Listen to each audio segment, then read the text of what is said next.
Ready? Yes.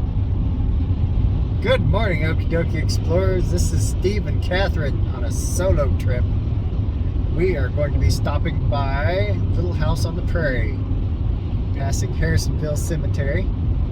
In rural Kansas, we would be southwest of Independence, Kansas, to go see the Little House on the Prairie and Laura Ingalls Wilder's house. So buckle up, sit down, and enjoy the ride. 1977. Yep. I remember the books talking about it being windy too. Right. There's no wind here. I don't know what you're talking about. There's gonna just be a lot of music for this. Little House on the Prairie, published in 1935, is the third book in the Little House series by Laura Ingalls Wilder. The television series, Little House on the Prairie, is probably the better known of the two and aired on the NBC network from 1974 to 1983. The show was a loose adaptation of Laura Ingalls Wilder's books. Although the namesake book was represented in the premiere only, the ensuing television episodes primarily followed characters and locations from the follow-up book, On the Banks of Plum Creek.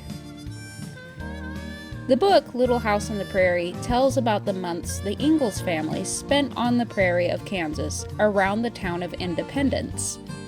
At the beginning of the story, Pa Ingalls decides to sell the house in the big woods of Wisconsin and move the family, via covered wagon, to the Indian Territory near Independence, as there were widely circulating stories that the land, under Osage ownership at the time, would be opened to settlement by homesteaders imminently.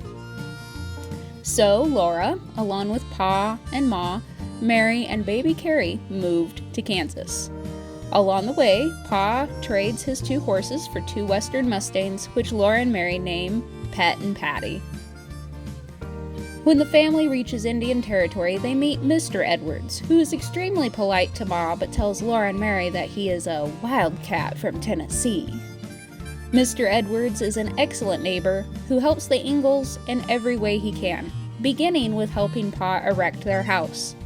Pa builds a roof and a floor for the house and digs a well, and the family is finally settled. At their new home, unlike their time in the big woods, the family meets difficulty and danger. The Ingalls family becomes terribly ill from a disease later identified as malaria, and is saved by a heroic black doctor who happened to be traveling by and was alerted to the family's plight by their dog. Laura comments on the varied ways they believe to have acquired the illness, with Ma believing it came from eating bad watermelon.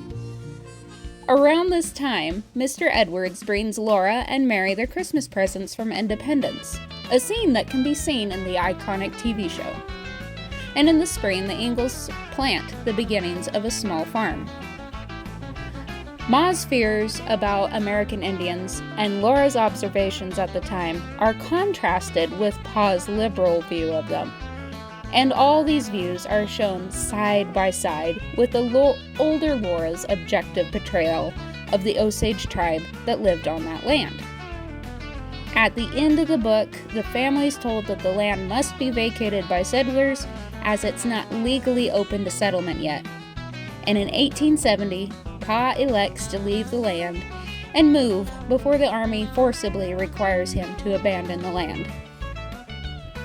We had a lot of fun walking around the property and reading the very informative signs and getting to see some of the elements that might have been on the farm when Laura was there.